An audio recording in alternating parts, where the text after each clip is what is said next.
All right, everybody. Welcome to another night of Sculpting Arachnid Warrior. Tonight, we're going to be doing the poly painting and hopefully getting this thing close to finish. I think I'm pretty happy with the sculpt overall. Let's check it out, though, real quick in the other material. I also like to point out that I am using ZBrush 2026. So the new version has just come out. So if you haven't gotten it and installed it yet, please do. Some cool features. Most of the best features are with the ZModeler, but I'll see if we can touch on some of the other new features tonight. I was in the beta. It was a lot of fun. Just real quick, show some of the stuff I did during the beta.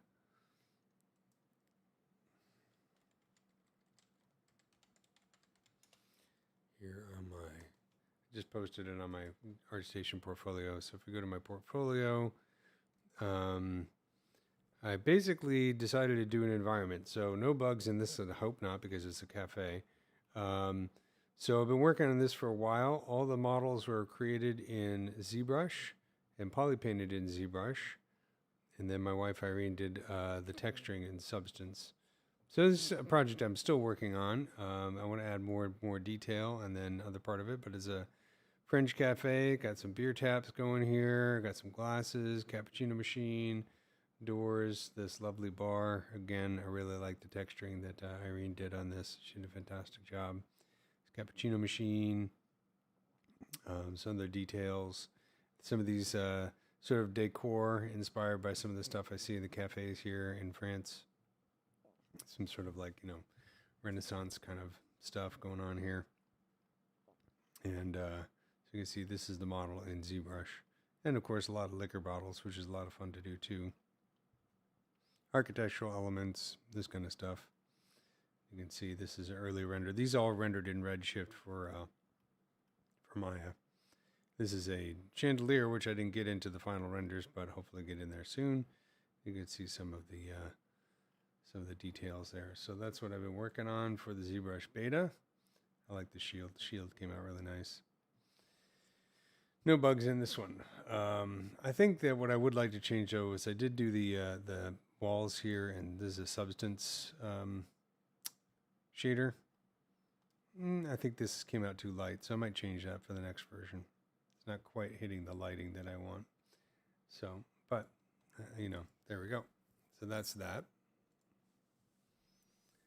And today, to answer your question, we're going to be poly painting on the Arachnid Warrior from Starship Troopers. La la la. So painting, getting some of this war paint on here. So I started doing this on the lower jaw. So let's go and do the upper jaw next. And I'm going to switch over to skin shader. And I'm going to alt click on this. Yes. Escape. This has deformation shape layers. Let's see. I'm going to go in here. Let's bake all the layers. Let's see. I have more than.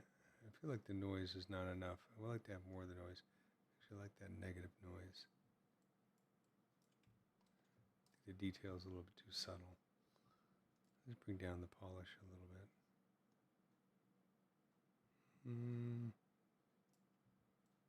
That looks pretty good. Okay, so I'm going to bake all these layers and then do the poly painting.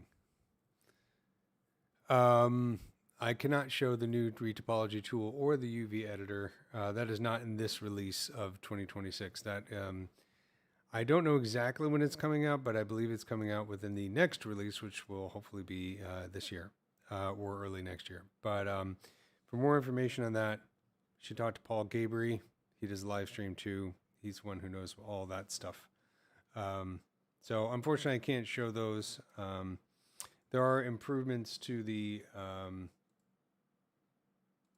to ZModeler. If I go in here, I'm just going to really quickly create a polycube and go in here to ZModeler. So a lot of it is they've improved the performance, but the main thing is you can see the display now is improved. It's much easier to see when you're hovering over a face or an edge or a vertex. So that makes doing things in ZModeler a lot easier. So that's one of the big improvements that they've had. And of course, also the ZModeler presets, which have been available in the previous release, but they're even more improved in this one. So for example, I do an awful lot of, let's say, inset. So I frequently do inset polygon face, right? So I'll do inset, but maybe I want to do, I don't know, polygroup island. Or let's do flat island. Flat border, let's say. So it would be like this kind of inset right here. So maybe that's something I do fairly frequently, and it gets a little bit tiring to constantly go in here and choose these options so it can add a preset. So what I'll do is I'm going to add a preset. So I'm in polygon actions. This will be a polygon preset. Whoops. And let's click on the plus button. And let's name it. We'll call it inset border. It's going to save these options right here, and I'll choose save. And then next time, go down to my preset. Okay, it will crash. So that's cool. So let's start up ZBrush again.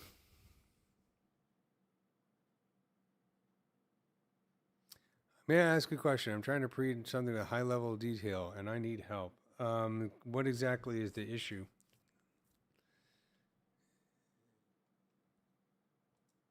Let's go into...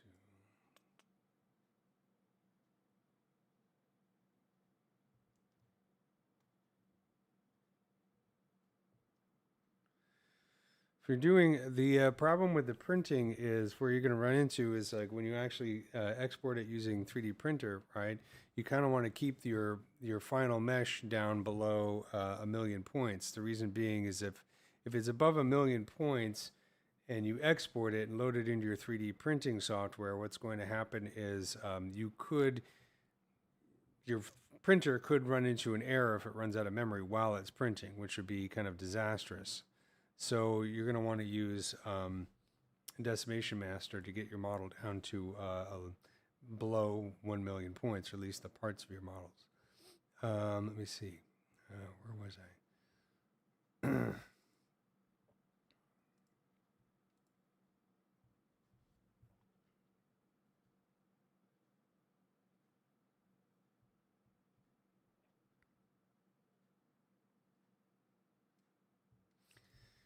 So it sounds like you're having a noise mesh issue more than a printing mesh issue. Is that correct? Am I correct in asking that? So you're basically saying that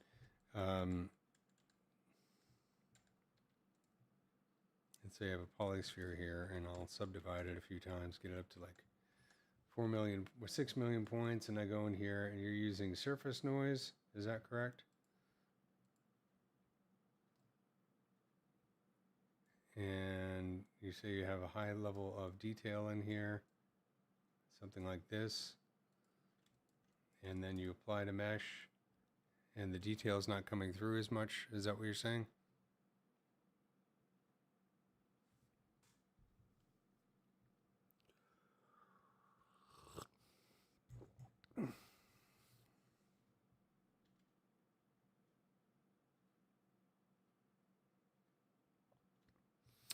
For me, I think, to quote the late great Joe Strummer, to have output, you must have input. So the question is, how do you find good concepts? Like, I can never find good concepts. Do you serve ArtStation a lot? ArtStation is a good place to start, but a better place to start is to find something that inspires you a little bit beyond a concept. Because when you're doing a concept, you're basically... you're doing a photocopy of somebody else's idea, right? You're taking somebody else's idea and turning it into a 3D model. I think that's a fine way to practice it.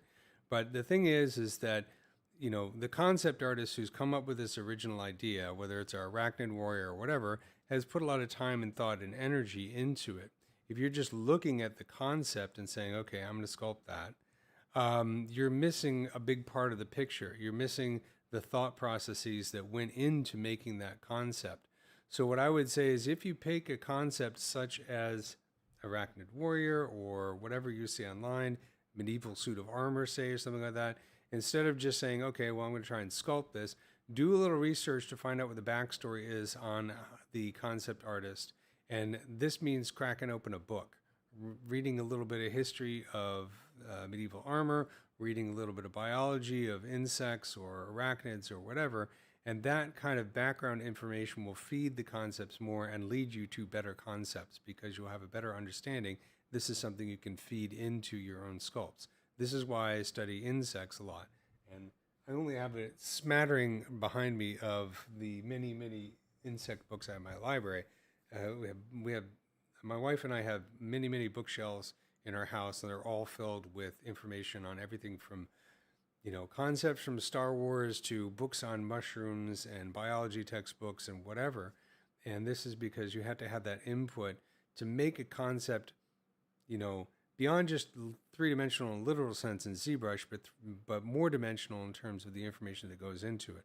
So if you actually do some studying, then this will lead you to some interesting ideas. And then when you see a cool concept online, whether it's ArtStation or whatever, you can read more into that and understand why that one concept is actually better than another. And then when you try and sculpt it, you can also bring in some information, your own ideas, your own concept, and what you've learned about it into that concept to make it even better. So that's a nice long-winded answer to your question. Hopefully that's helpful. So I would say books, read, watch documentaries on YouTube, get away from the drone of social media and all that garbage, and inform yourself on something that really inspires you. If you're into, say, weaponry or something like that, that's cool. Look up some cool weapons, but then do some research. And I think books are the best place to do research. The internet has filtered out a lot of good information. All the stuff that's been converted into digital, it's lost a lot of stuff. So crack open the books. Books smell great. That's my opinion. Where did I get the honeybee scanned? The bumblebee scan I got from an entomologist who sent it to me. He made it himself.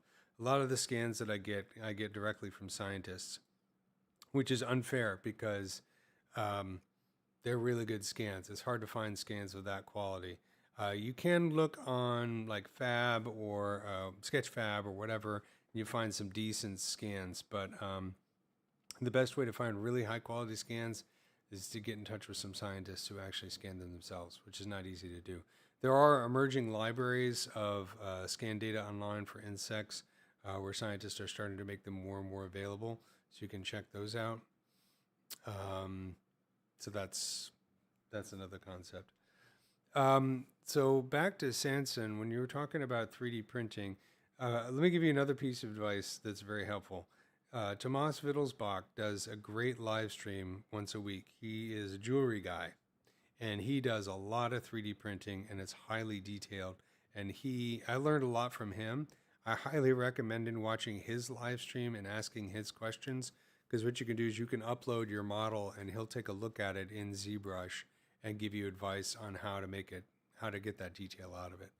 I know that's kind of lame for me to punch you off to another artist, but I don't know if I know exactly the answer to your question. I've done some amount of 3D printing, but he's got much more experience than I do. That's Tomas Wittelsbach, and he's got some great advice on that. So if I take this model, which is 6 million, and I go into Z plugin and do decimation master. So let's decimate it down to, say, 1 million points. So I'll go down here to custom, and I'll set this to 1 million, right? And before I do that, I'm going to hold control and click on the undo history. So that stores that undo history. And then I'm going to decimate the current at 1 million points. So I hit the custom button, and hopefully that won't take too long, and hopefully it won't crash.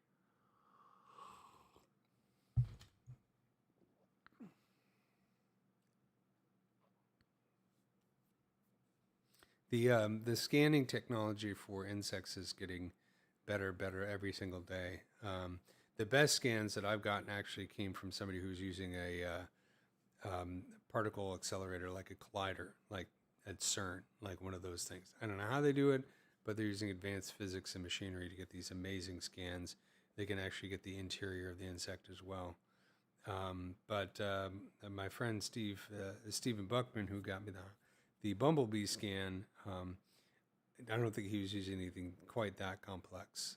He was just using high quality scanners.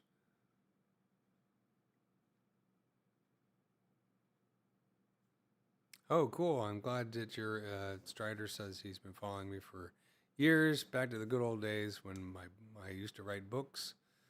Thanks, Johnny. Nice to see you. I'm glad that you're still following me and you haven't gotten completely bored of my stuff yet. I'm a little annoyed because ZBrush crashed when I was trying to show a new feature. Thanks, ZBrush.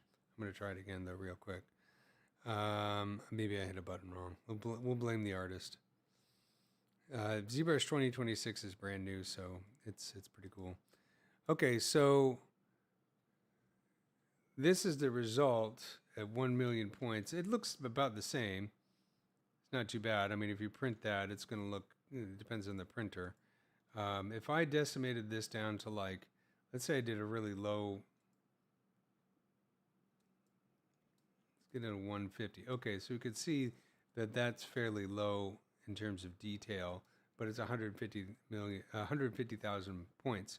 I want to show you a quick trick. So I stored that history state over here before I did the decimation. And what you can do is you can use this. This is a technique I stole from Tomas Wittelsbach.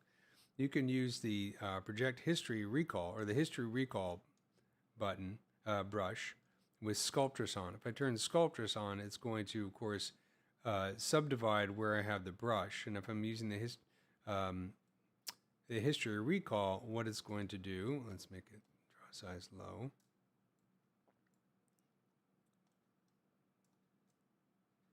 As you can see, if I turn on wireframe, you see how it's subdividing the area under the brush. So the history recall is actually, I can use this to increase the detail in certain areas of my print that are going to be more visible than others. And of course, if I lower my brush size, it'll subdivide it even more. So this is one way where you can actually increase the detail for the print. You just want to keep an eye on that point count, because if it starts to get too high, of course, that might cause problems when you're actually doing printing.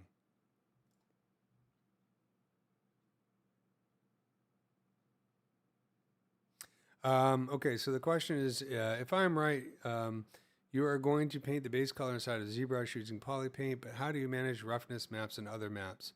Do you use Mari or Substance for that? I use Substance, sometimes Marmoset these days, mostly Substance. So what I do is I make UVs for the model. I do the polypaint in ZBrush. Doesn't matter, you can do UVs before or after polypaint. That part doesn't matter.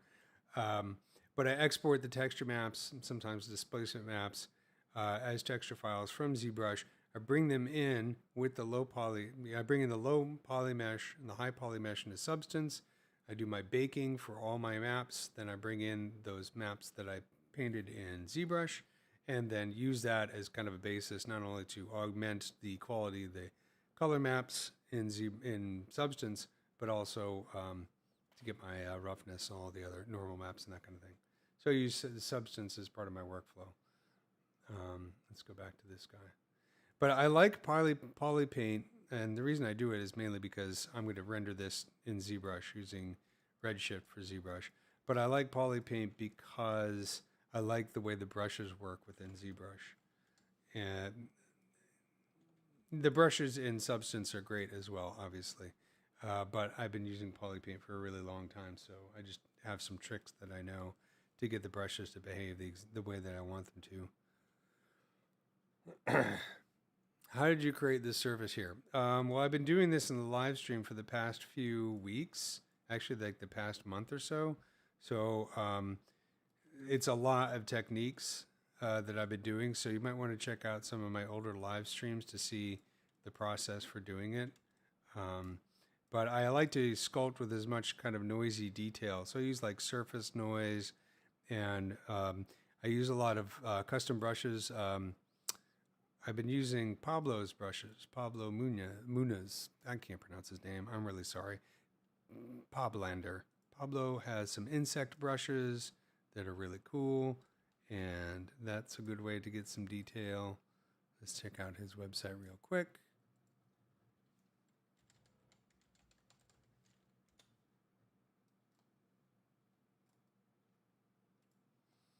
His website right here. And he has some really awesome brushes. Go to the store and then go under brushes. I've been using some of the insect brushes, which are great, and also the creature skin. His Geiger brushes are cool. They're all great. So that's another way that I get a lot of this detail. And I combine that with surface noise and some other techniques.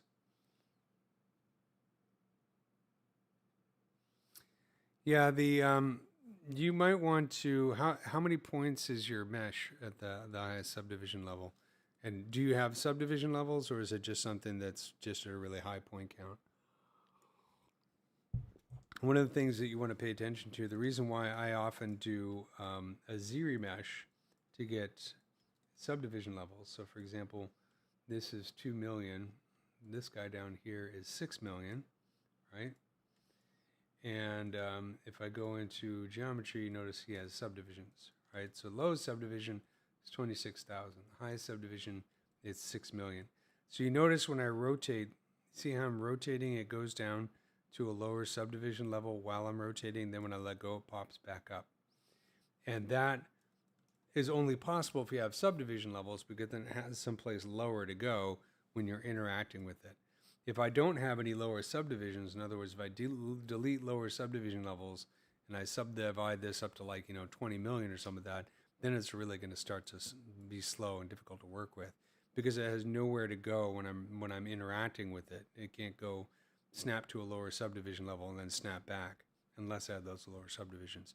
So that's why a lot of times, even though I start with doing a lot of Dynamesh, eventually I'll use ZRemesh, even if it's not a final topology, but just to create those lower levels of subdivision, so it makes interacting with the model a lot easier.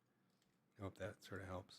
So for this guy, what I did is I'm going to pick like a dark gray, not black, but a dark gray. I got my paintbrush and with my RGB intensity to 100, and I'll choose color fill object. So it's like a similar gray right here. The reason I want to have a dark gray and not a black is because I want to fill in some of these details with black. If it's black, you won't see them, right? I even might make this a little bit lighter. Let's do color fill object. And then let's turn on the solo button for a second. And then I'm going to go in here and do some masking. So I'll do masking, mask by cavity. Let's see what I get out of this.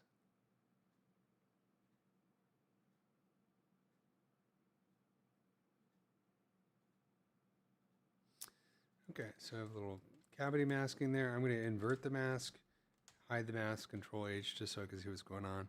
Now I'll choose a black, and I'm going to lower my RGB intensity, and then just do color, fill object, maybe a couple times, so now I can see some of that detail.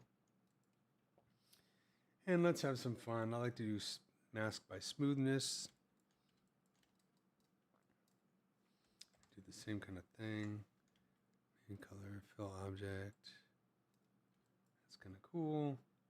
Mask by curvature. Getting this kind of similar. So what I might do here is I'm going to hide the mask and maybe lower my RGB intensity. Not quite as dark black.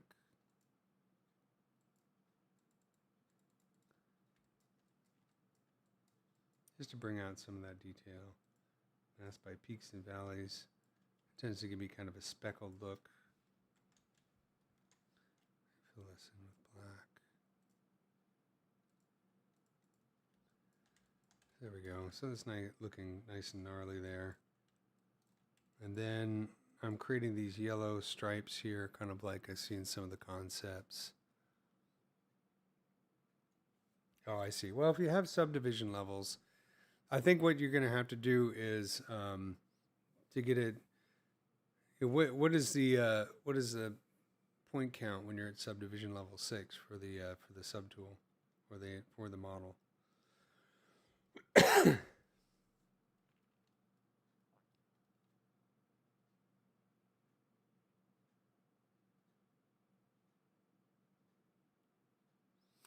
I don't know if, you know, is there a max point count or a max subdivision? Because I'll have 9 or 10 subdivision levels sometimes.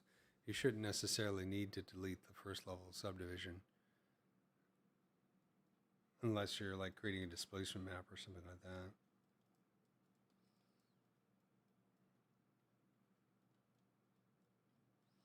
So I'm creating this kind of paint, the yellow stripes here.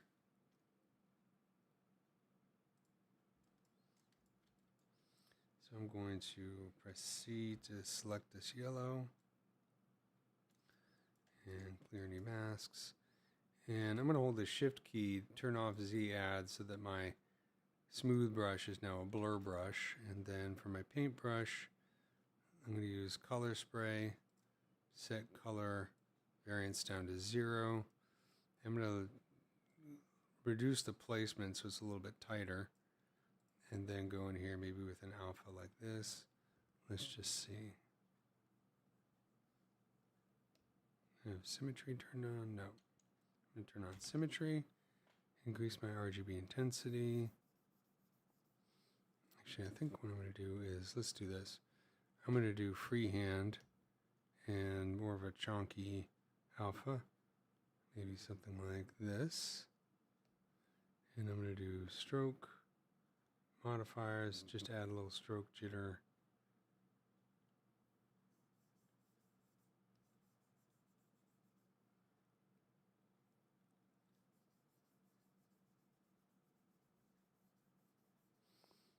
A little bit more darker and saturated. This.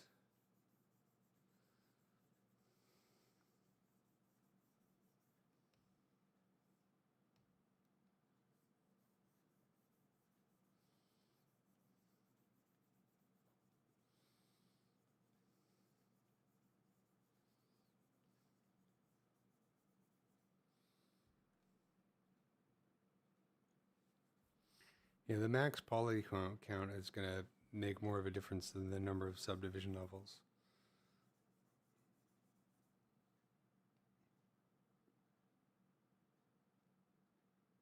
You could create, the other thing you could do is you could use a noise brush, right? A noise brush with that leathery pattern on it. And then, well, you'd have to delete lower levels of subdivision, but you could decimate and then use the noise brush with Sculptress turned on, and then you could get more detail, but it would be in specific areas. You wouldn't want to necessarily do it all over the entire model because that'll just get to the same point. The point count will get really high if you do that.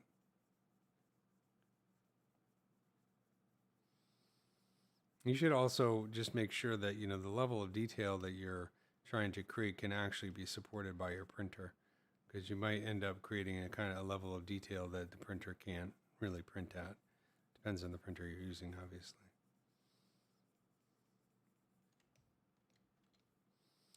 I'm going to create some of this triangular. I'm going to set the focal shift, lower that a little bit.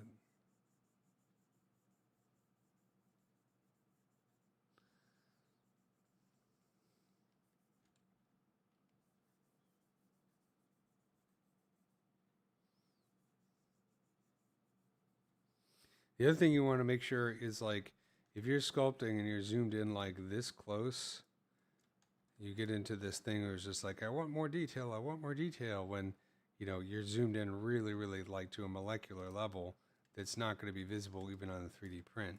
So make sure that when you're sculpting this kind of detail, you're actually looking at it from a realistic distance and not getting, because that happened to me all the time, especially when I first started ZBrush. I'd keep zooming in and trying to get like an molecular level of detail that's just not ever going to be seen either in a final render or in a 3D print, I'm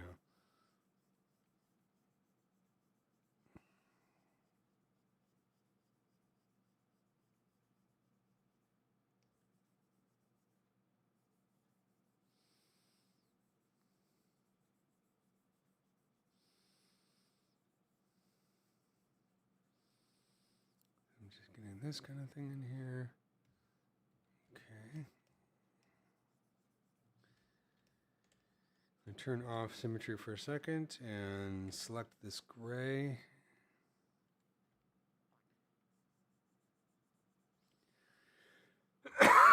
Excuse me, sorry for that. I'm getting over a little bit of a cold here, so I have a little bit of a cough.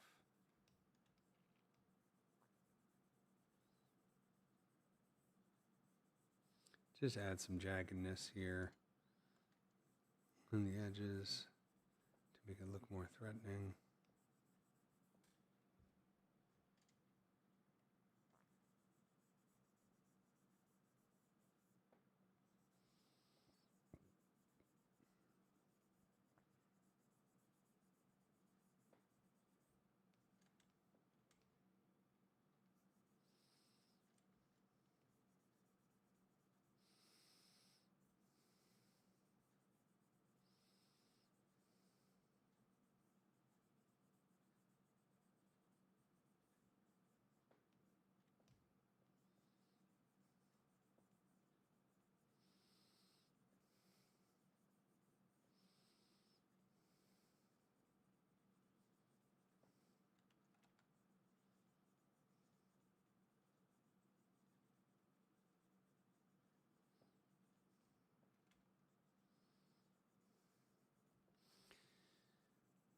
Okay, and then just doing a little.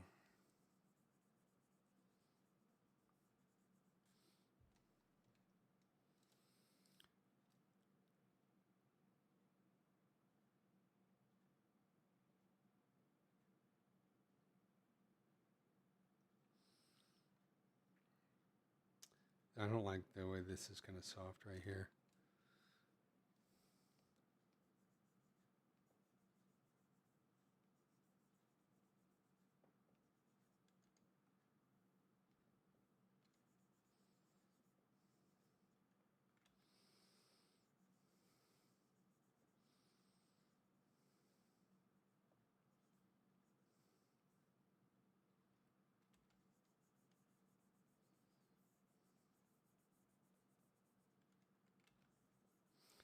It's a little bit messy, but that's okay.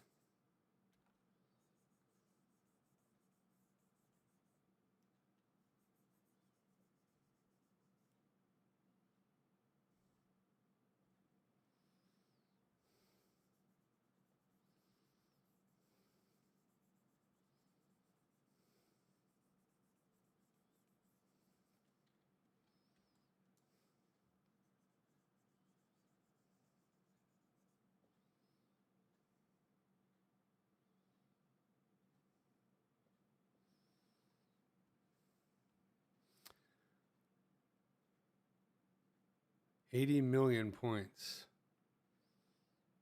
Yeah, I don't know what printer you're going to print 80 million points on. I've had a model where the total number of subtools gets up in 100 million or more points, but an individual subtool that I'm going to export at 80 million points is just, it's not going to export, and it's certainly not going to, at least it won't come into my 3D printing software. Maybe you're using a different type of printing software, but 80 million is quite a bit.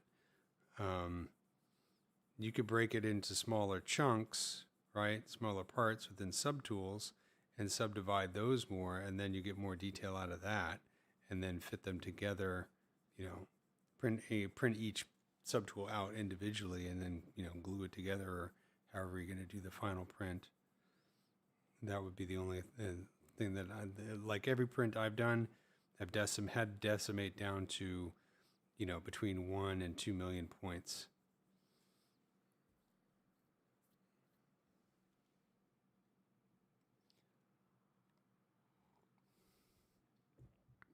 Yeah, you could use a slicer, maybe. A slicer program, software.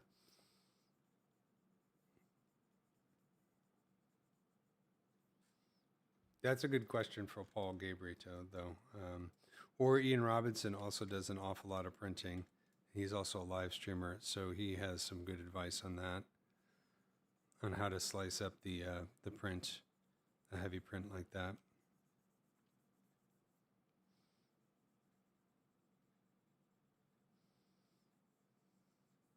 Most of what I printed has been, from my own prints, has been for jewelry.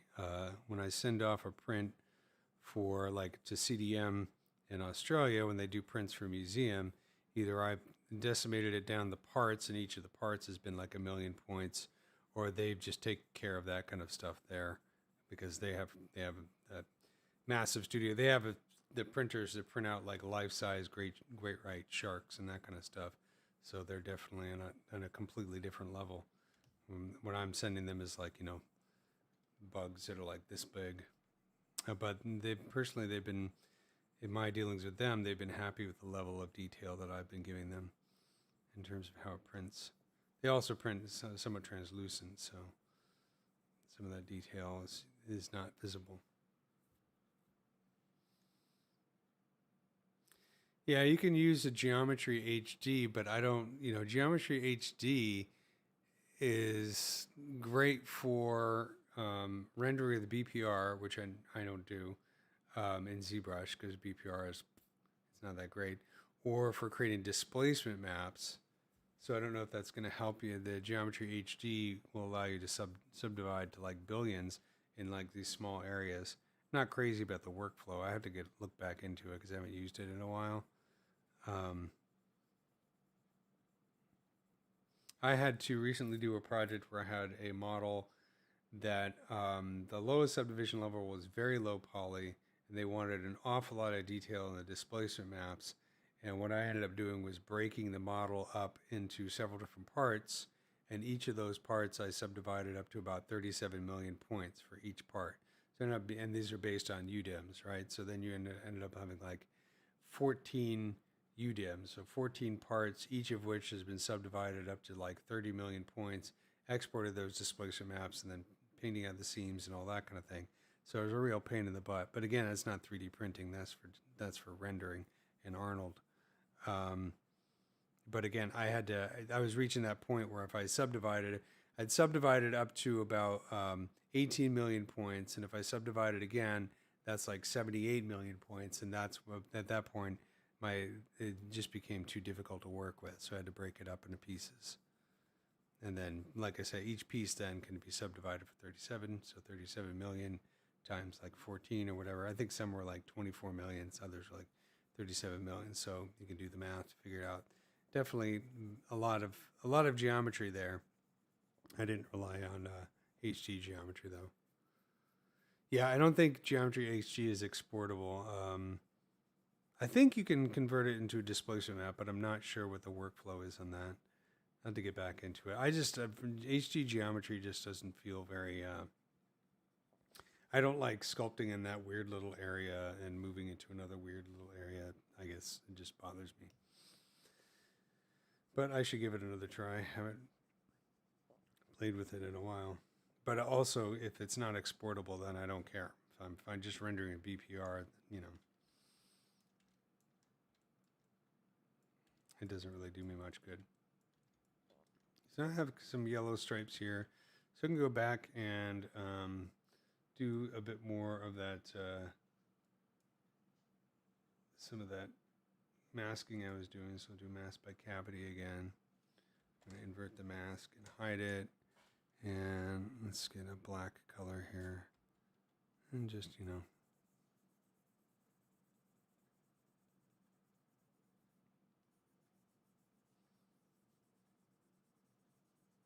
some of the cavity mask detail in there.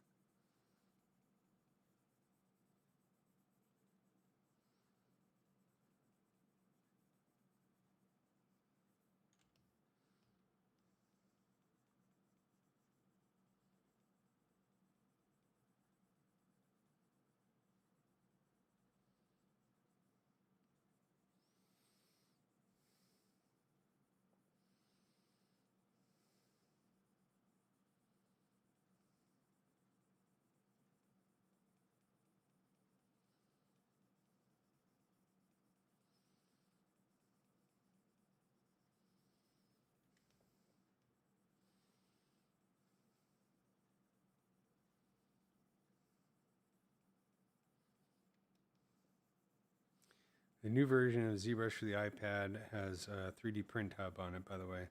So if you want to do 3D printing using your iPad and ZBrush, it is now possible.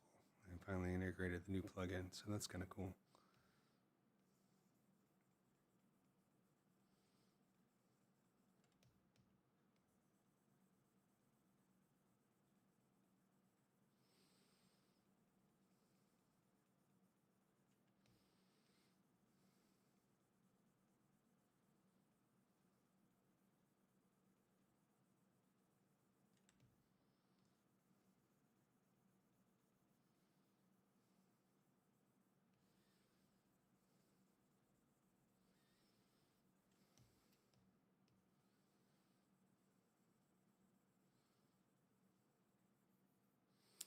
I'm going to go back to color spray and this, and I'm going to do mask by, let's do mask by curvature. And then I'm going to invert the mask and hide it, and I'm going to bring in some of that gray just around these edges right here, because I think I made it a bit blotchy there.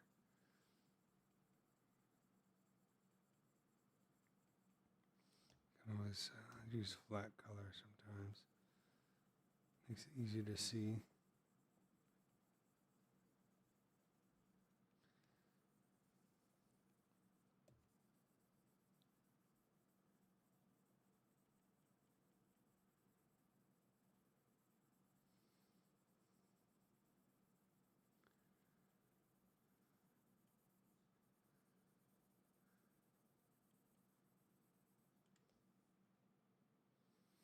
Control H, you can hide the mask. Control H hides or shows the mask.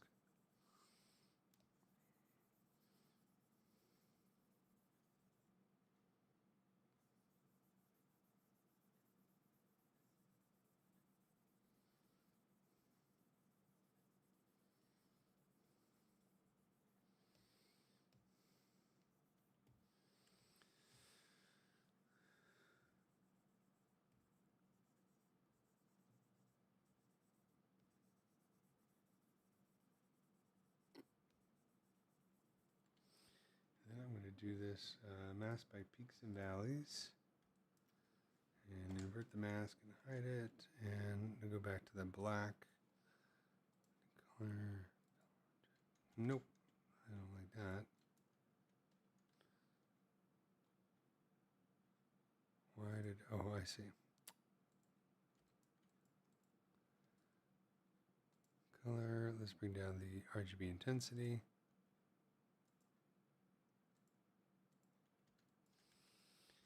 Then I'm going to choose kind of a slightly lighter yellow.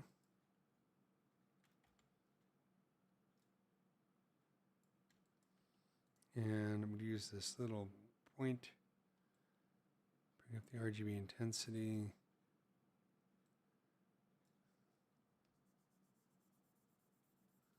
Let's make sure I turn off lazy mouse.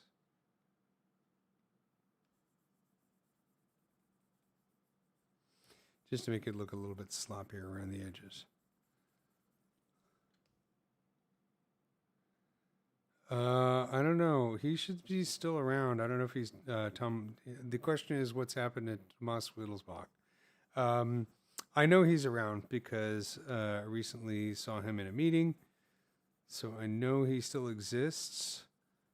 I haven't talked to him personally in a little while, so send him an email or a message, say do a live stream soon, because he's really one of the go-to guys for 3D printing, I think. But he should be around.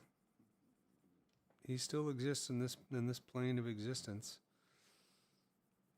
as far as I know.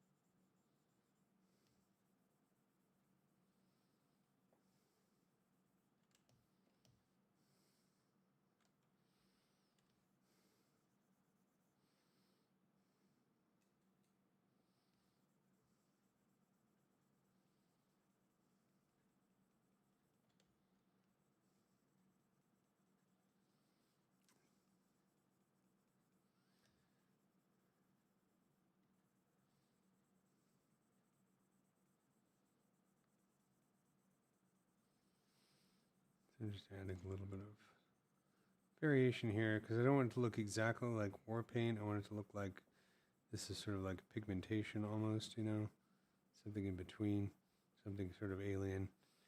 But the desired effect is to be something like war paint, you know. So adding a little bit of a layer of stochastic noise on top of it with this lighter color yellow on top of the black cavity mask stuff, I think helps do that. Break it up a little bit. Make the colors look a little bit less regular. And then we're going to do autosave, so.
What I might do is play with a little bit of a Redshift material here after I finish painting this real quick, just to kind of get an idea what it's going to look like.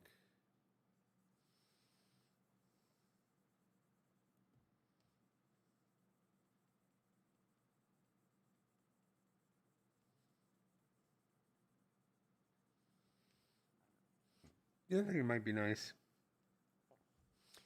adding a little bit of redness to the ends of these spikes here, just to make them look more menacing.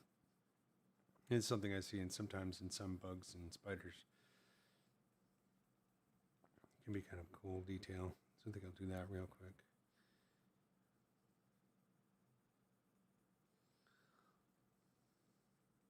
I'm going to get rid of this gradient in the background, which I can't stand.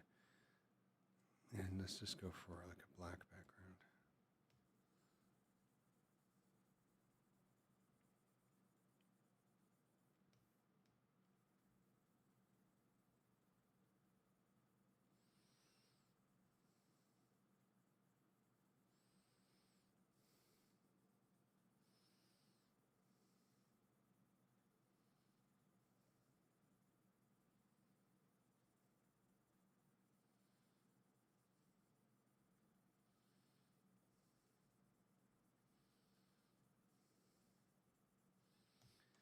All right, so clear any masks that might be on here. Let's turn the solo button for a second.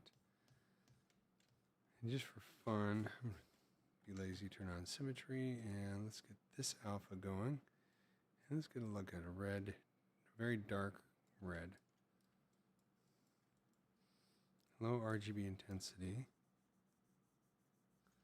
A little bit of blur here, just in the edges.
kind of cool. I think it helps draw attention to the spiky bits.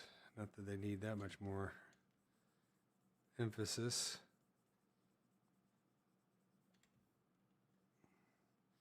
And I think what I'll do is, I'm not going to do all of them. I'll do them up to like this point right here.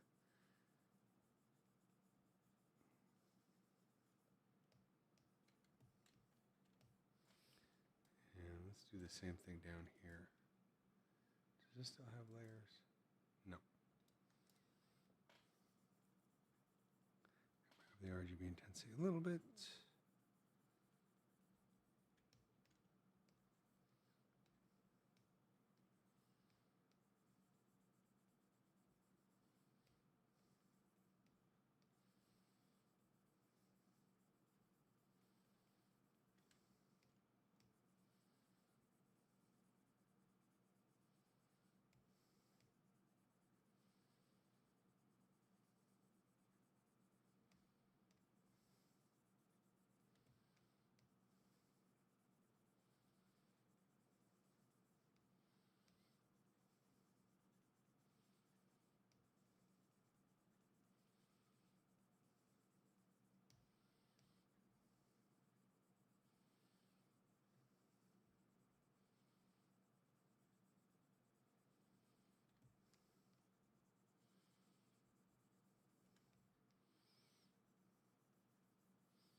Just a little bit of redness right here, just for fun.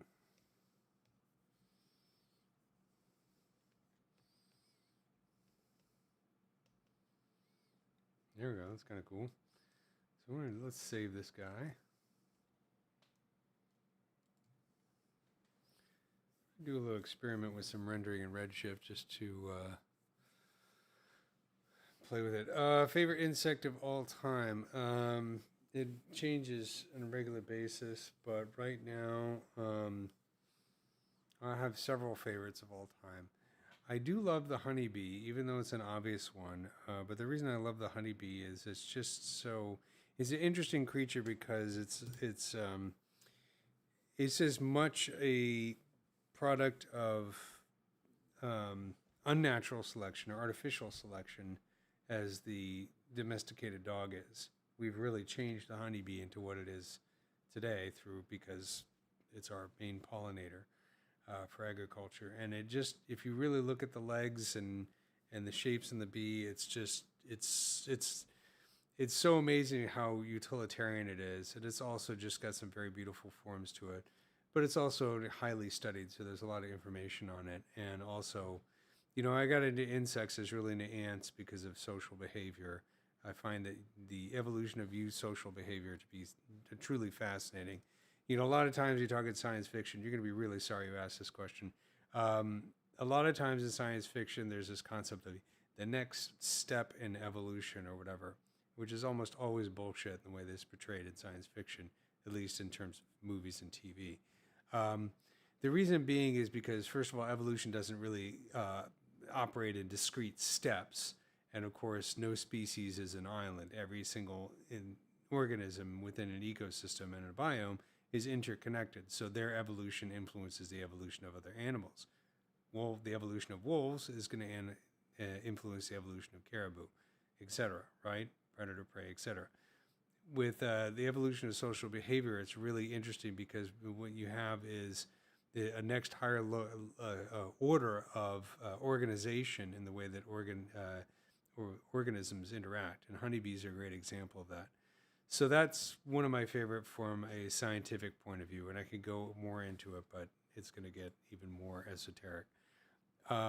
In terms of just the absolute beauty of an insect, I'm a huge fan of the orchid bee, which is the one that I have on my startup window for this model I did a few years ago, the orchid bee, because it's it's beautiful, it's colorful, has a long proboscis. My favorite arachnid is the cave tailless whip spider, tailless whip scorpion, the Emblypygid, because it's just grisly looking. It's one of the coolest looking arachnids you'll ever see. I also like the schizomoidy, the Draculoides bramstrokeri. That one's really cool. It's an arachnid. A huge fan of mantises, orchid mantis. I don't know why I like orchid-related insects so much, but mantises are really just amazingly cool. There's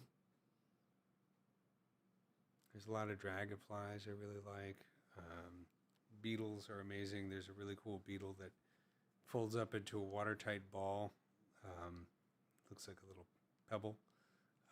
It folds up in such a way. I tried to make a model of one time. It was very, very difficult because it's hard to figure out if I should model it unfolded or folded because it has to fold up perfectly. So that one was a really cool one. Let's see if I still have that. I like also leafcutter ants are very cool. A lot of ants are much cooler than you think they are. You have to look at them really closely and then read about them before you start to appreciate how incredibly neat they are. My favorite author is E.O. Wilson, so he's an ant guy. Let's see.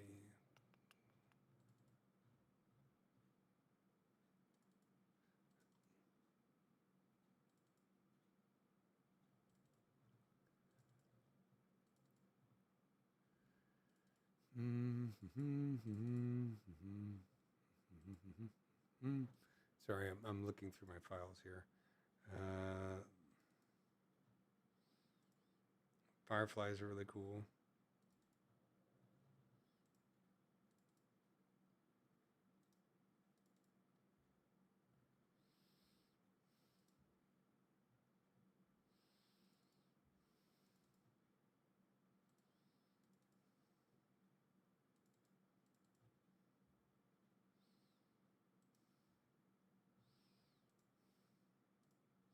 I don't know if I have this one. Oh yeah, Phanius. Dung beetles are really neat. So yeah, I have a lot of favorites. Sorry, I can't nail it down for you. Let's take a look at good old tiger beetle. Tiger beetles are awesome. They're incredibly fast. Let's see if this is really old. This is from 2023, but it's some good inspiration here for the thing that we're working on now because they're grisly looking. I'll load this guy up.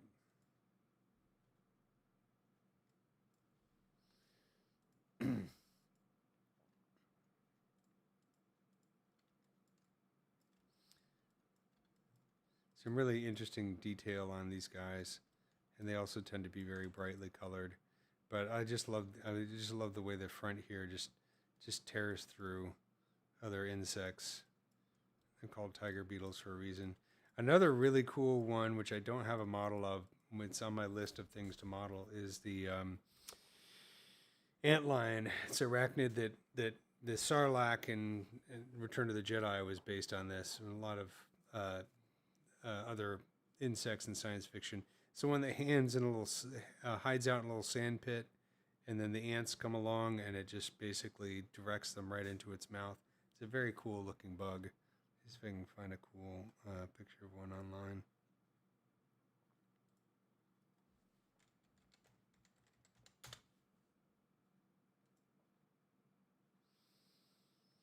These guys are really neat. This would be a fun one to model. And make these little sand traps. So that's a good one. What was the other one that's really just nasty looking, dude? I can't even remember. Yeah, I have a lot of cool ones that I really like.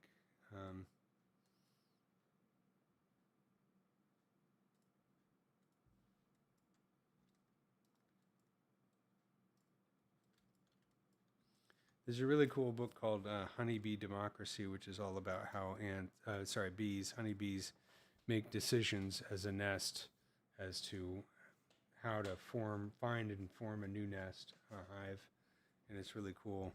You learn a lot about insects have politics, believe it or not. At least social insects do.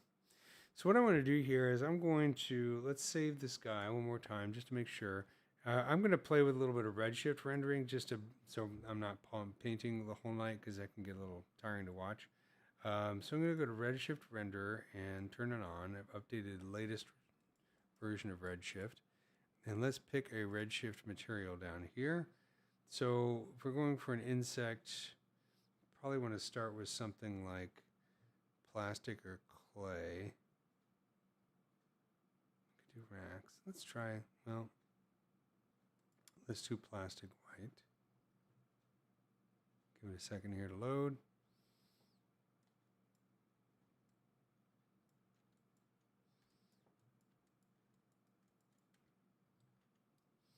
And then I'm going to take the materials. Let's turn on perspective. And let's take the material palette and put it over here. And let's do a quick render. So we're going to do a render with Redshift. So it's going to take a few moments to load the geometry into Redshift.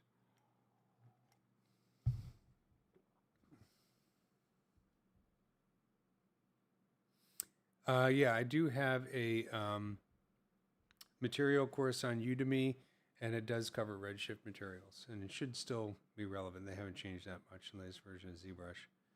This is cool, though. Well, you know what the thing that Redshift for ZBrush is lacking that you have in Redshift for Maya and Cinema 4D is the ability to plug texture maps into things like roughness and that kind of stuff. So that's kind of unfortunate, but you can still get really cool renders out of ZBrush directly, which is great when working with clients. If you don't have time to like make UVs and export textures or blah blah blah, and send it off to Maya or Cinema 4D, but you want to give a nice enough render to a client just to show where the model is. The Redshift for ZBrush is a great way to do that. So I can go into the material palette, modifiers. I'm a huge Redshift fan. I worked for Otoy, and they make Octane. And after I left working for Otoy, who makes Octane, I really got into Redshift, and that's all I'm going to say about Octane. I'm going to go to reflection roughness and maybe increase this a little bit. And let's bring down the base weight just a bit so we can see more of the reflection. Actually, I'm going to bring up the reflection roughness quite a bit and then add some coding. Go down here to coat and add some code roughness. And now let's do a render.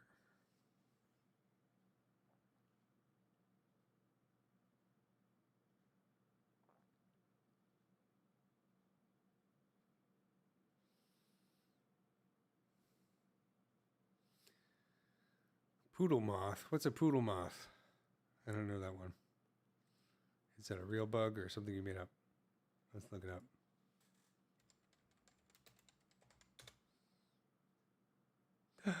Oh yeah, okay. I didn't know that's what we called this guy, a poodle moth. Yeah, I tried to make a ring based on this guy, but it didn't really work. It was hard to see what it was, but these guys are cool. Oh, Venezuelan poodle moth. Yeah, that's nothing but fur. It looks like, is this a 3D print of it or something?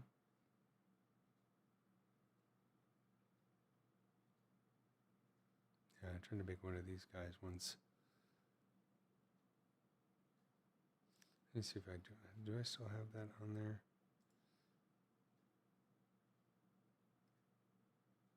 I think it just failed. Didn't quite work. No, I didn't even put it in my gallery. That's how bad it came out.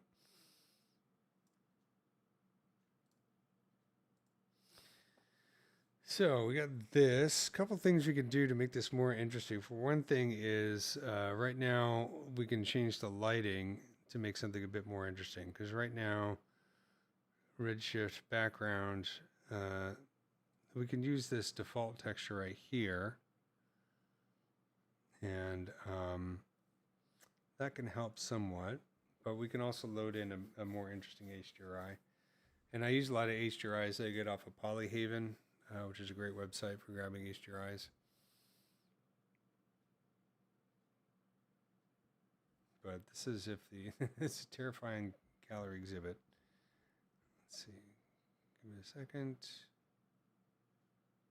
Yeah, it's the same. I think this is the default HDRI lighting, so it's okay. But let's see if we can find something a bit more interesting. So I'm going to import, go to find my library.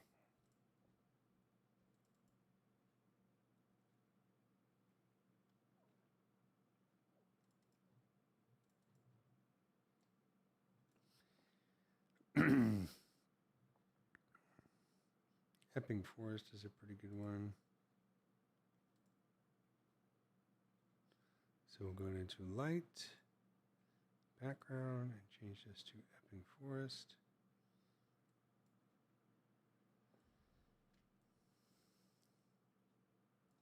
I mean, I think we probably want more of a desert thing to match the planet, but let's see how this looks anyways. If we don't want to see it in the background, right? If you load in the an HDRI, but you don't want to see it in the render, but you still want it to have an effect, you just turn off the on button. It's still going to render with that. It's just not going to show it in the background. At least it shouldn't.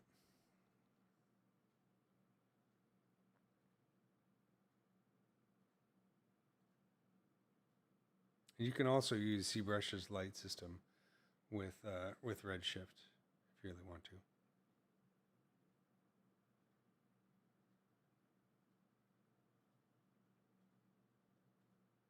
It's definitely more dynamic looking lighting though.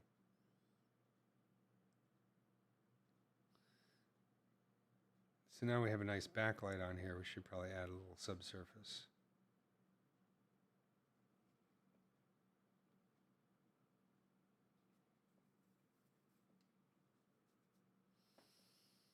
But you get some of the details really coming through here. So I'm going to go in here.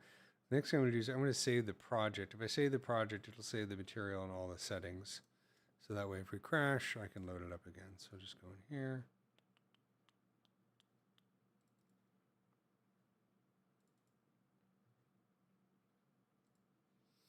Just call this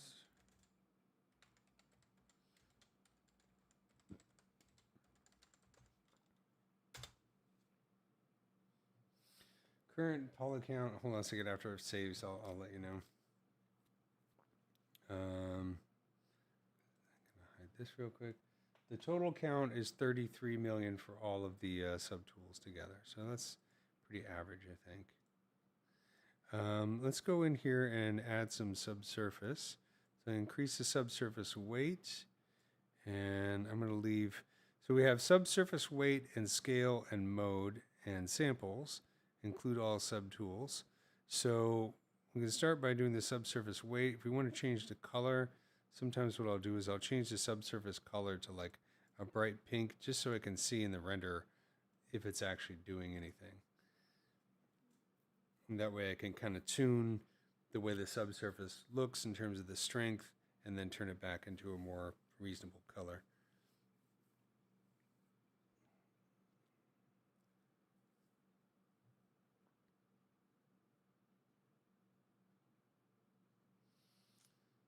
The anticipation.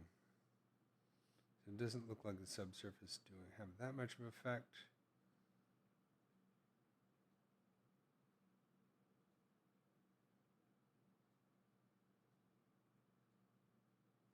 At least not on the painted parts.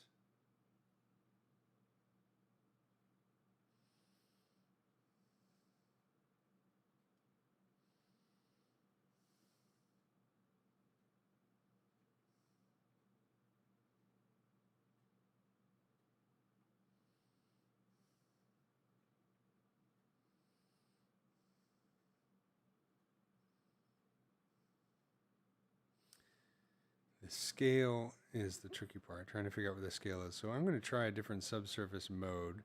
Let's try subsurface mode 1. And I'll bring down the weight a little bit and increase the scale.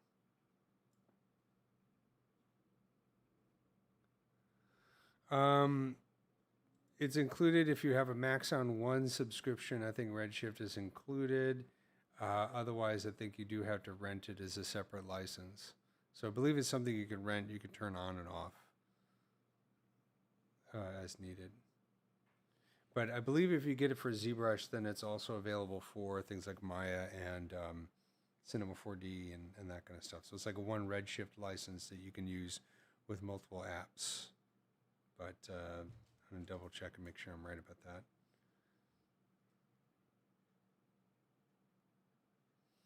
All right, my subsurface is kind of lame here. So what I'm going to do is, let's go crazy and put the weight all the way to 1 and put the scale all the way up.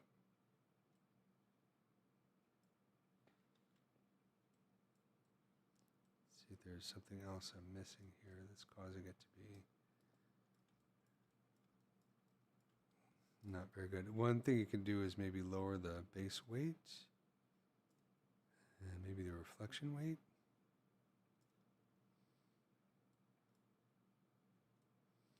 And I can try increasing the transmission weight.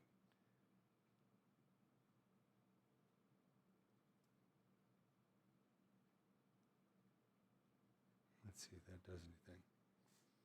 If it doesn't, I'll just, and what we can do is we can always throw in another material like the wax material and see how that works. And just adjust the specularity and that kind of thing for that.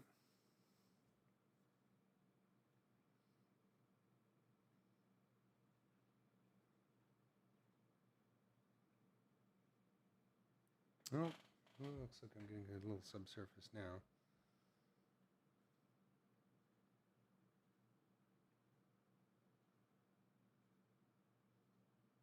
Or is that just the transmission? For me, I feel like the Redshift material in Maya is a bit easier to understand. Maybe it's because I can plug things into various nodes. But I've also used it a bit more. I'm going to hit escape on that. Let's play with the wax material. Redshift wax.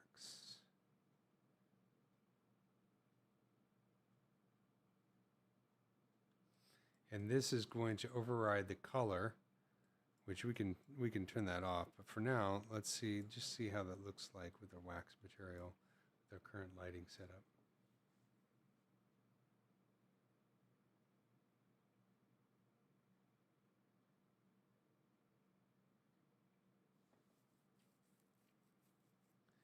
So in this one, if we look at the subsurface weight is set to 1, subsurface scale is set to 1, and subsurface mode is set to 2. Include all subtools is set to 1. There's no transmission weight on it, so we can definitely see a bit of that subsurface coming through. Of course, the light is also super, super bright in here. So I'm going to hit escape right here, and let's go into the lights. And I'm going to turn this light off so that we're only seeing the HDRI lighting. And then I'm going to go down here to subsurface color, and let's set this to a bit more of a saturated yellow, just to see what happens.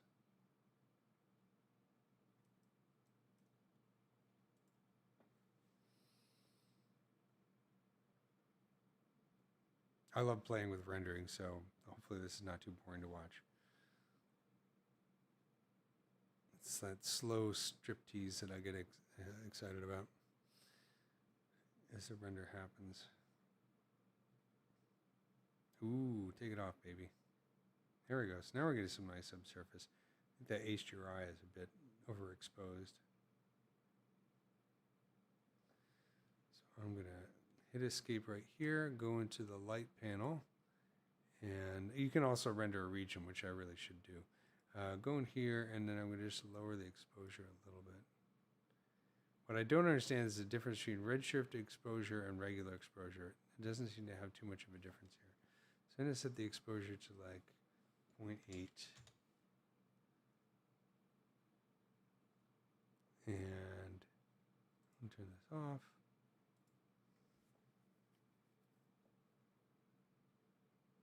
Like I've messed with that redshift exposure and gotten like no visible results. So I don't know if it's actually working or not.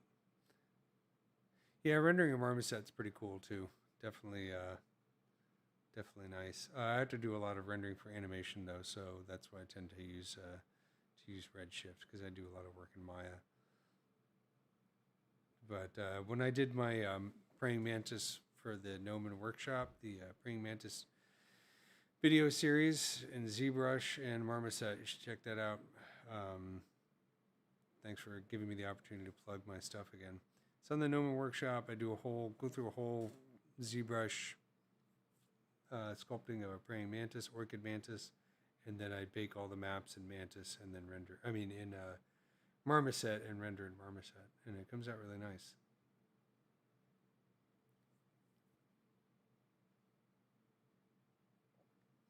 That's kind of cool. I'm going to hit escape right here and then go to, I'm going to load another H2I. So let's import a different one. So I'll go to,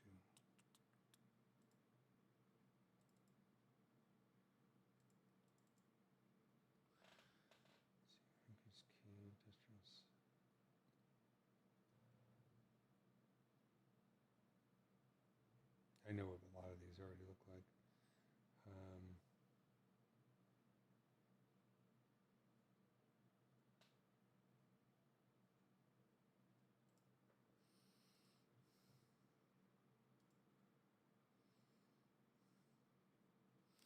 Secluded beach is going to kind of look very outer spacey.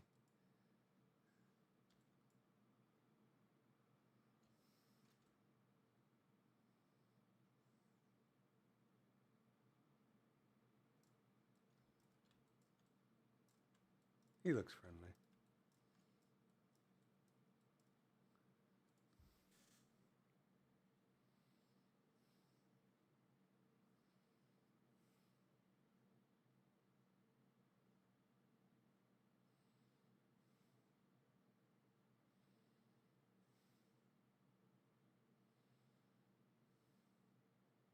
Yeah, it's way too bright. All right, I'll bring down the redshift exposure.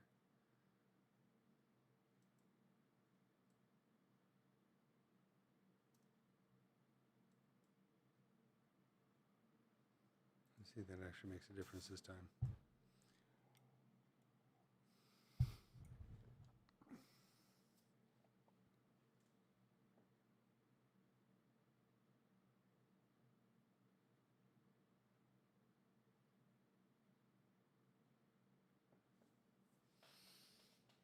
Okay, that's kind of cool.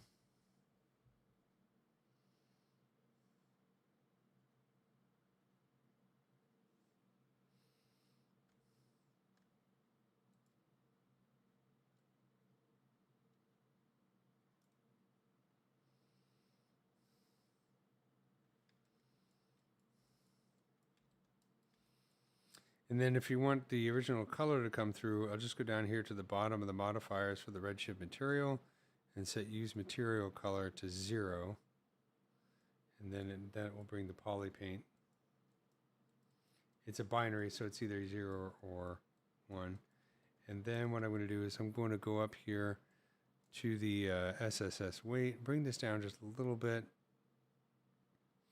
bring up the reflection roughness a bit, and bring down the base weight just a little bit. And then let's leave that for now, and then I'll deal with the coat weight.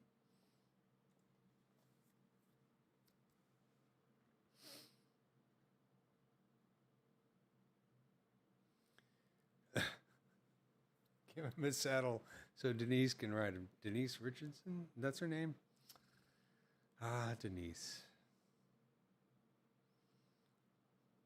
Wasn't she married to Charlie Sheen for a while?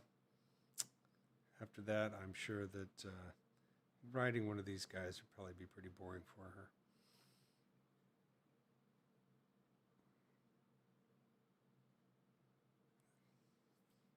The ZBrush live stream just turned into entertainment tonight. It looks okay. I'm missing that subsurface though.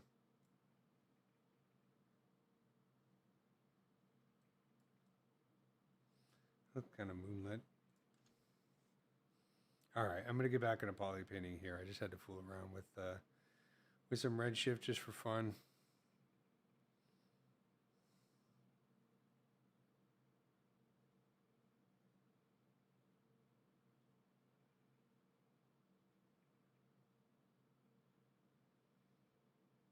That's looking kind of grisly.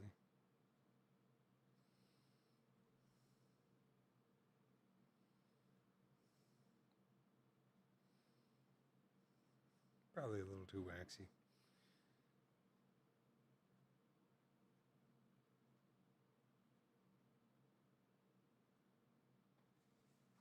I kind of like it though. I think maybe the subsurface scale is too high, but I think what I'm going to do is let's save this so I have my settings, my material, and I'll get back into doing some poly paint. I want to poly paint the face a little bit to have some fun with that. You can see, let's take a look at what our various versions are. We got red sore butthole kind of look right there. I'm not going to look up any reference for that. Then we got sort of dark and ominous versions. I don't really see much there. This one's kind of alien looking. I think that's from the actual movie.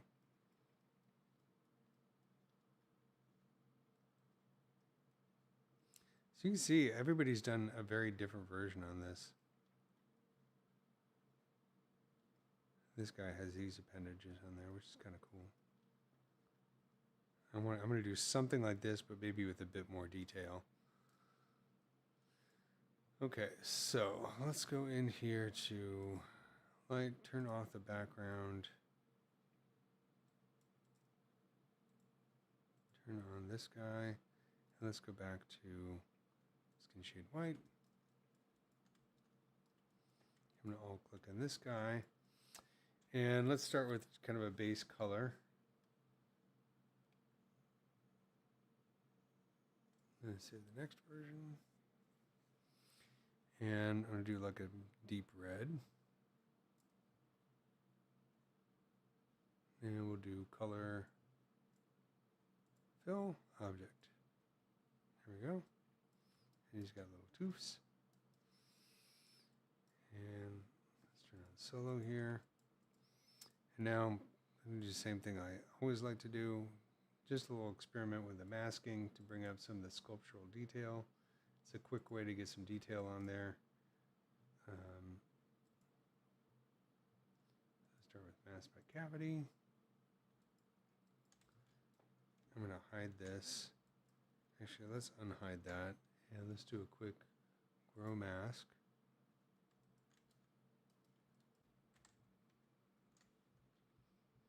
I'm going to put some dark colors in here.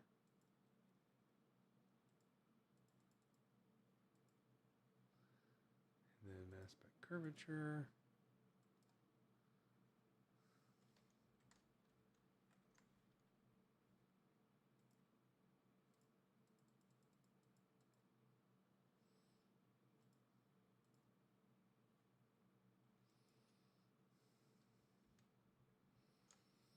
And I'll get some lighter fire engine red. And clear the mask. And I'll turn on symmetry because I'm lazy. I'm just going to go over this with my smooth brush with RGB turned on just to kind of blur this kind of thing a little bit. You know.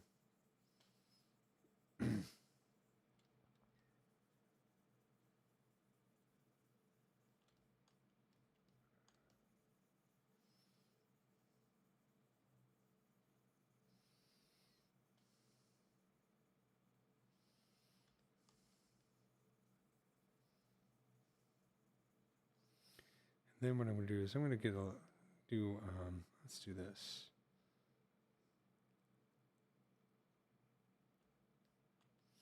Low RGB intensity.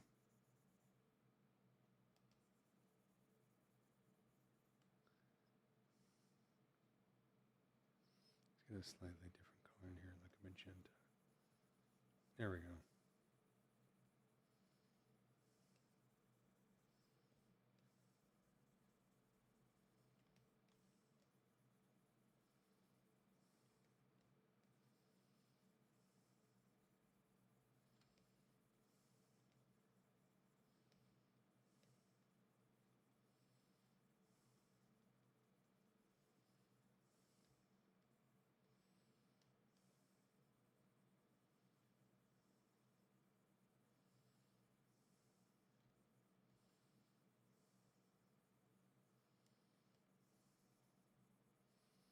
I'm going to get some black in here real quick and just paint in the eye area.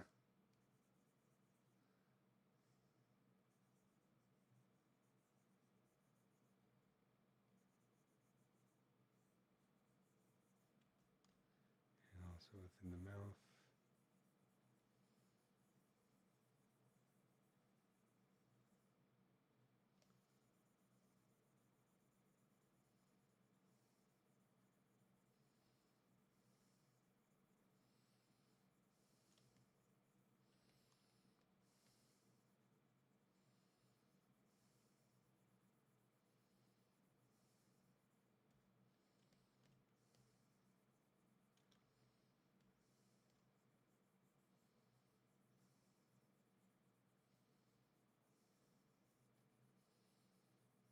These are the areas that are hidden by the other parts of the model. I'm just going to go over them with dark color real quick.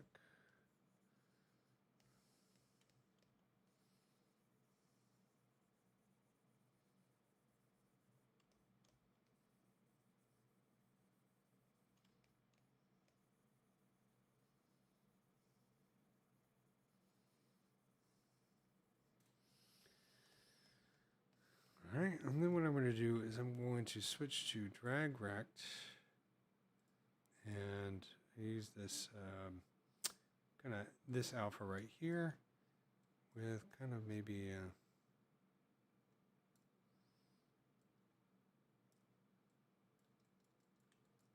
let's see, just to kind of break up the colors there.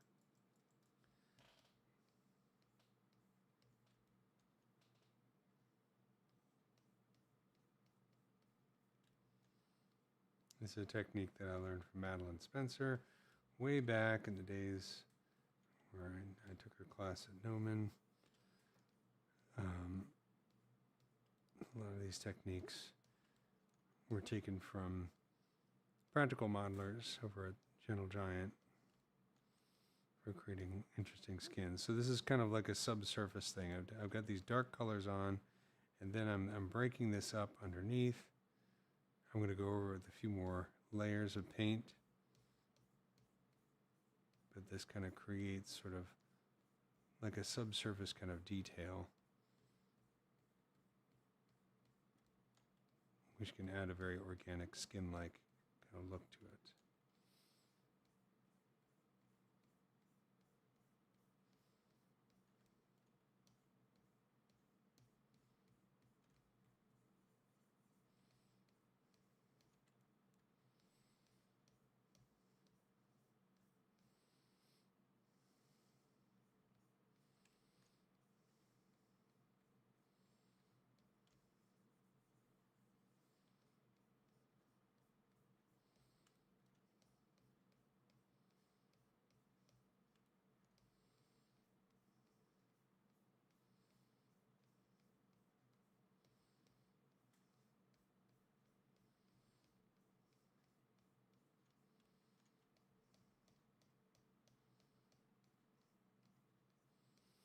If you really have a lot of time, you can go in here and draw these little squiggly lines by hand.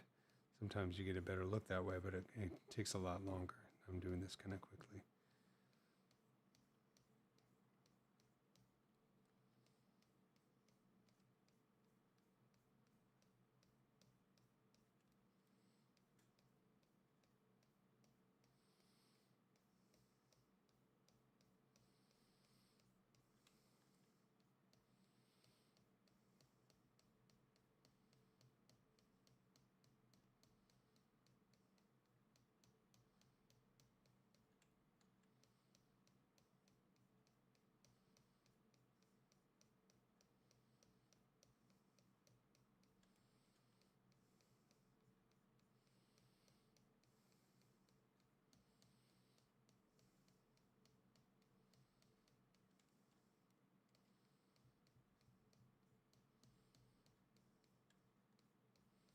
You can also probably do this with surface noise.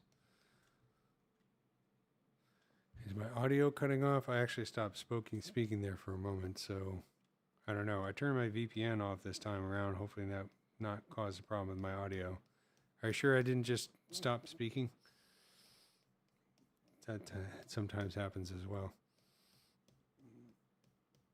Where I just start mumbling, quoting the Big Lebowski. Say what you will about the tenets of National Socialism, at least it's an ethos. Okay, I'm going to do this a little bit more, and then maybe down here. I should do a little bit more with the surface noise, probably be a lot faster. Let's try something just as an experiment. I'm going to save this real quick.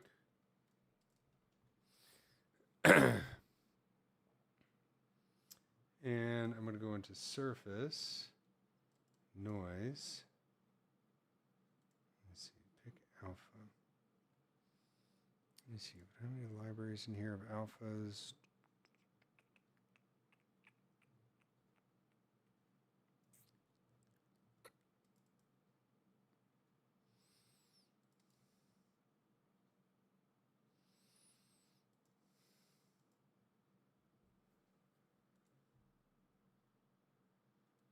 No. All right, hold on a second.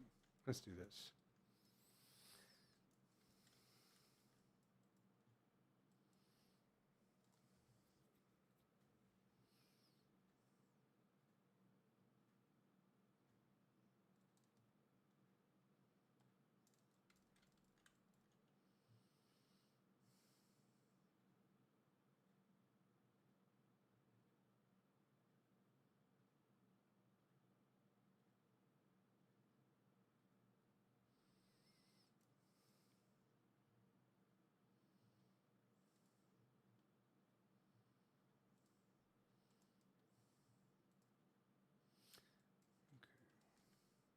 I'm going to go in here and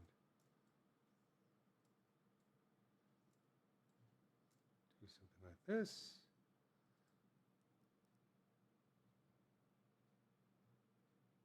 All right, well, there's only one way to get experience with textures, and that is to do it a lot. But I appreciate the fact that you enjoy my work. That means a lot. I really appreciate it. Yeah, you just kind of do it, and like a lot of times, if you're talking about with texturing, poly painting like this in ZBrush is a good way to get into it if you're familiar with working in ZBrush. Well, that looks kind of cool. Are you saying you're having you don't have a whole lot of experience with like substance or something like that?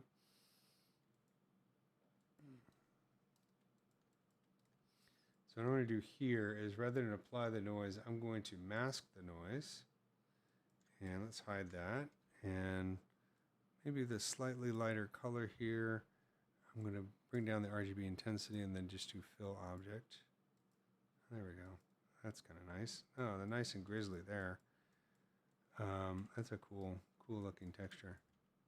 Combined with the stuff I was painting on there, I think that looks really neat. I'm going to clear the mask. Now I got this, it looks like pizza, I guess. Now I'm going to go in here. Okay, well, I'll do my best to keep the audio as good as I can. I'm not showing any issues on my side, so I'm going to go in here with the spray brush and this alpha. And just start with low RGB intensity, maybe a darker color red.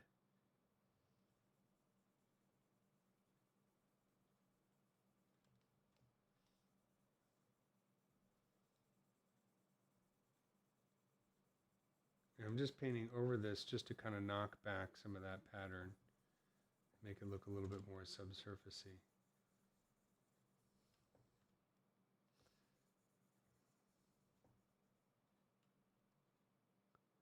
Oh, cool. I'm glad that you developed some cool tools. I just had so much fun with it, you know, especially poly painting. And people are always like, why don't you use substance? I use substance, but I like poly painting. Poly painting is fun. This is kind of unifying a little bit what I've done already. Maybe move this over to the purplish side.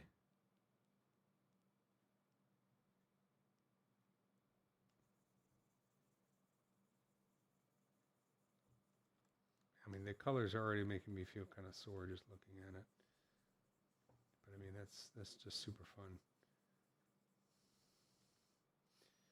So yeah, like as I mentioned before, a long time ago, I took a class at the Gnomon School in Hollywood with Maddie Spencer, and it was just texturing in ZBrush. This was ZBrush 3, I think, maybe even earlier than that.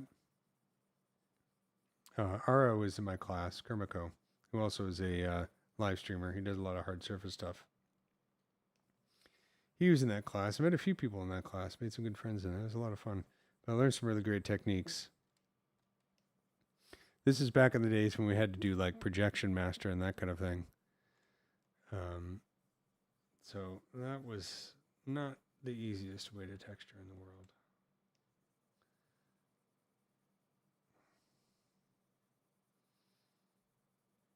But also a little bit of blurring here with a smooth brush.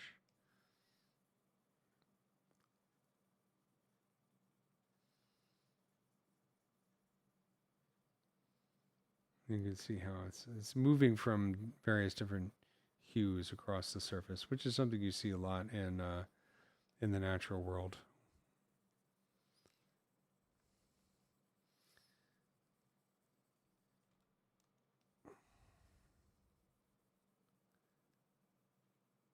Yeah, I use. Are you talking about sub painter? Are you talking about substance painter and poly paint? That's what I usually do.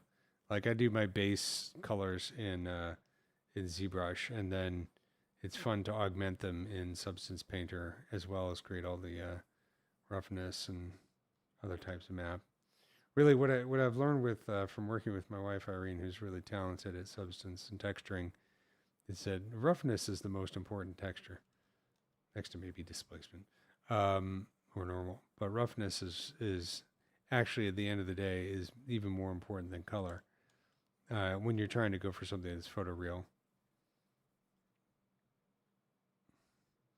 So I'm going to bring a lighter color in here, and then just on the top here, bring down the RGB intensity, draw size, S for draw size.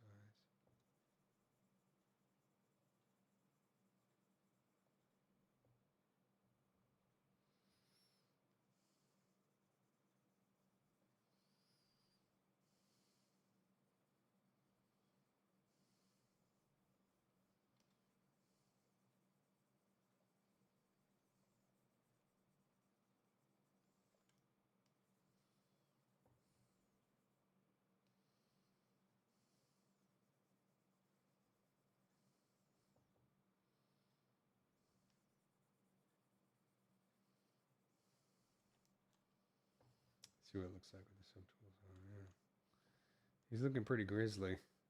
I think I've got so much red on here that it's kind of like one of the things I like about this is it fades into black over here.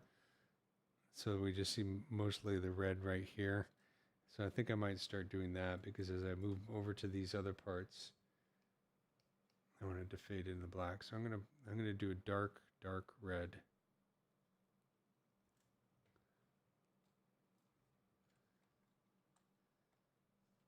Yeah, Substance Painter was like the program I used to dream of way back in the day when we only had Polypaint and Photoshop to do texturing. But even before then, before we had ZBrush doing texturing just in 2D programs, there was some 3D paint programs, but they're really, really archaic. Way back in the day, I remember trying to get something done with those things, and it was not a whole lot of fun, but it was, at least you got an idea of what was going on. When ZBrush came along and Polypaint, that made things a lot easier. But I used to just paint like black and white textures for masks, and this is before PBR shaders, so we were doing specularity rather than roughness, but same idea. and subsurface and that kind of thing, all in ZBrush. And then finally Substance came along and made things much easier.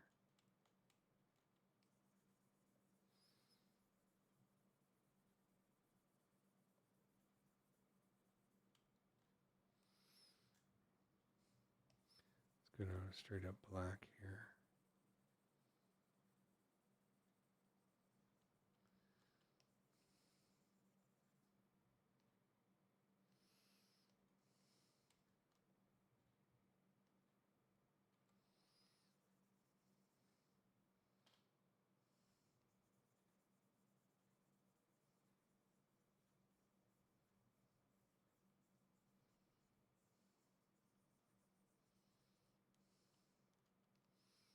I just turn on the other subtools so I can see where they are, because I want to get towards the back here. I want it to be straight up black almost.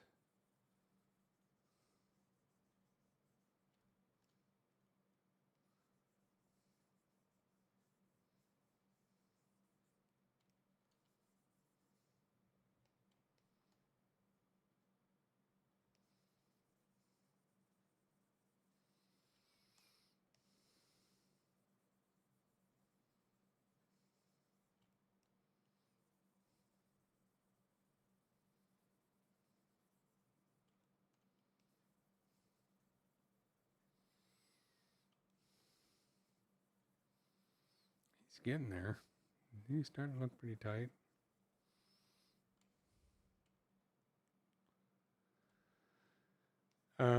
Basically, when you want to apply color to a model, you do what's known as polypaint. So somebody's asking about painting in ZBrush. That's new to the program. And what polypaint means is that you're using a brush, a sculpture brush. In this case, I'm using the paint brush, but you can use any of the sculpting brushes that allow you to have an RGB feature. So RGB is color. And what you're doing, or what the brush is doing, is it's applying an RGB value to each of the points of the model and then blending the colors across the surface of the polygons. So if I go down to geometry here and go to lower subdivision level, you can see how each polygon, if I turn on this, each polygon has the colors sort of applied. They're going across the polygon, but the actual RGB values are being applied to the points, right? So the more points you have, the more resolution you get in your color. And so you don't need to have UVs. You just need to have dense enough geometry to support the detail and the color that you want to create. So I've turned off Z add on my sculpting brush. I'm using the paintbrush. I'm using the spray stroke and an alpha here to kind of just go through and just paint colors directly onto the bottle. And I also use a lot of masking to different types of masks to bring out some of the details. So in other words, I can create like a cavity mask here, and it's going to use all the details to create this type of mask.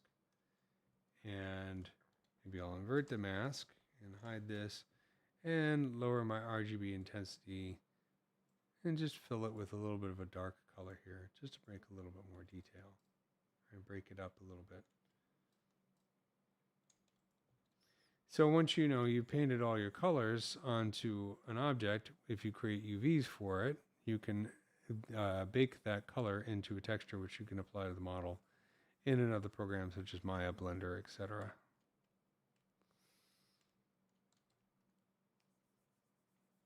And like I mentioned before, a lot of times I'll paint my colors in ZBrush, export them as texture maps with UVs, and then bring them into Substance and use that as a starting point for making more elaborate textures in ZBrush, in Substance rather. So then let's just to make this look even more horrific, I'm going to just add a little bit of extra redness down here, maybe a little bright red.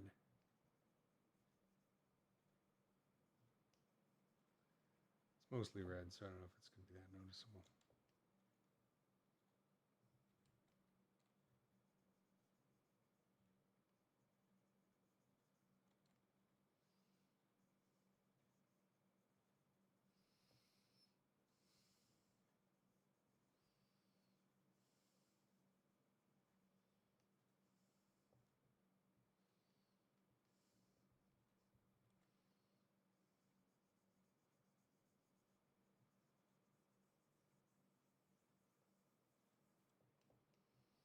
Charming fellow.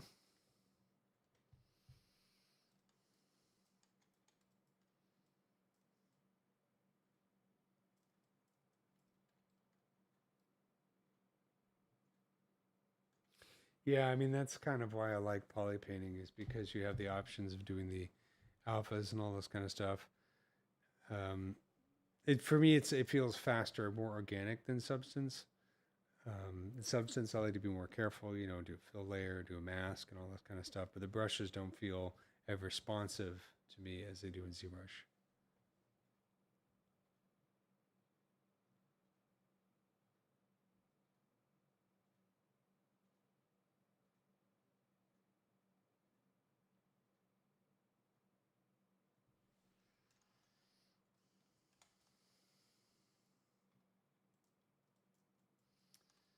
Then, okay, so what I'm going to do next is let's paint this back guy right here. So I'm going to do the same kind of thing I did before. I'm going to do a dark gray. Oops, not that one. This one right here.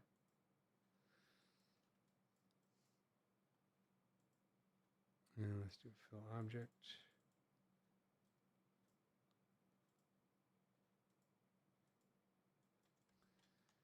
And kind of similar thing I did before. I'll do a mask by cavity.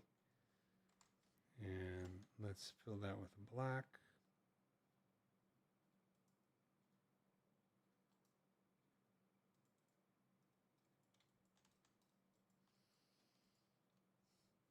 And take a look here.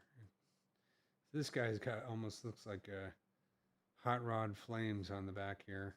It's kind of hysterical. You can kind of see similar ideas right here. More hot rod flames. I think I'm going to have to do that. It's kind of awesome.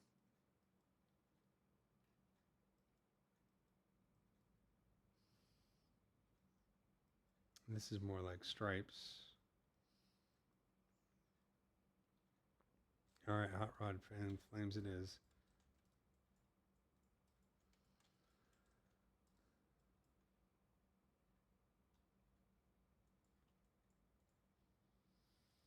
Let's do mask by smoothness. I'm going to hide that mask. Maybe paint a lighter gray there. Too much.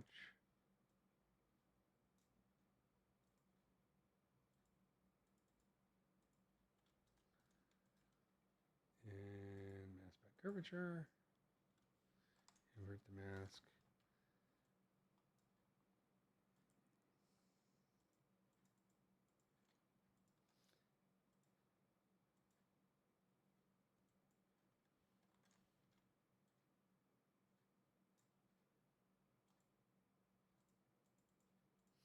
Just have a little bit of variety, and it's not just flat black.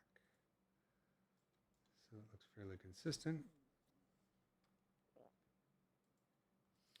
And I'm going to start by turning on symmetry, just because I'm lazy. Let's select some of this orange color here.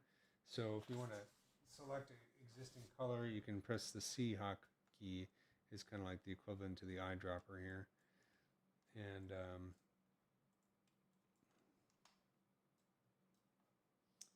just turn this on for reference real quick. And I'm going to switch to freehand and use, I think, this alpha. I have used layers. Sometimes I use layers for poly paint. I didn't in this model, but I have in other examples. But if you want to see how that works, include the mask here. Let's save this real quick. So I've got my black poly paint on here, and then I'm going to go to layers, and I'm just going to create a base layer. Name, we'll just call it base. And then I like to create another layer on top of that. Even though there's nothing in the base layer, maybe I'll put something in there later. I don't know. And I'll call this flames. And put that in record mode. And then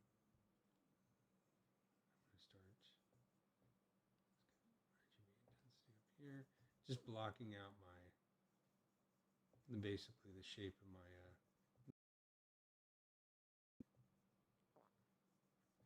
flamey pattern here real quickly.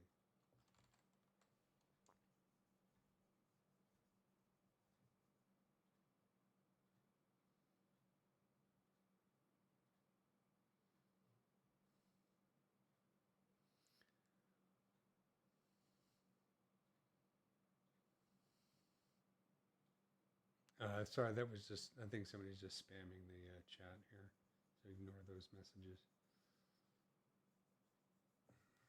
It happens.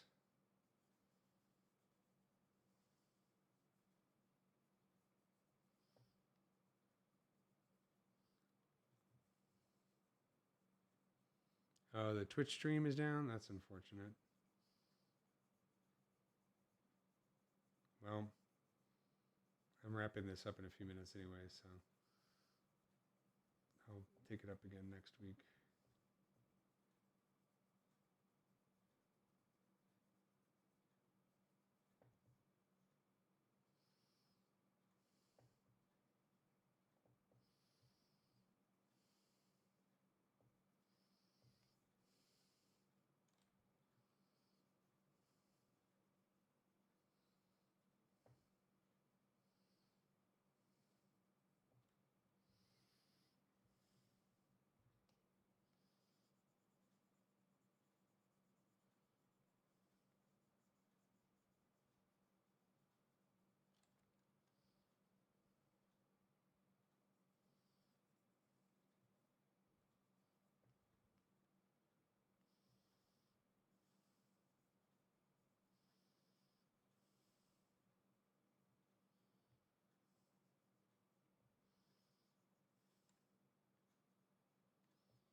All right. Now I'm going to turn off symmetry, and let's get dark gray color here. I'm going to go in here and just kind of shape this. Whoops.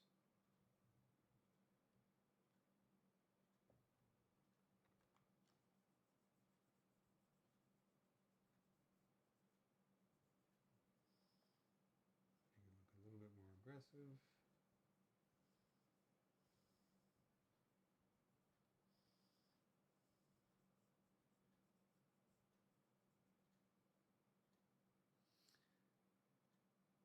All right. Thanks very much. See you next week. I'm going to wrap this up in about 5 minutes here. So.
All right, so yeah, so I have a layer there. I can turn this on or off, fade it on, fade it off.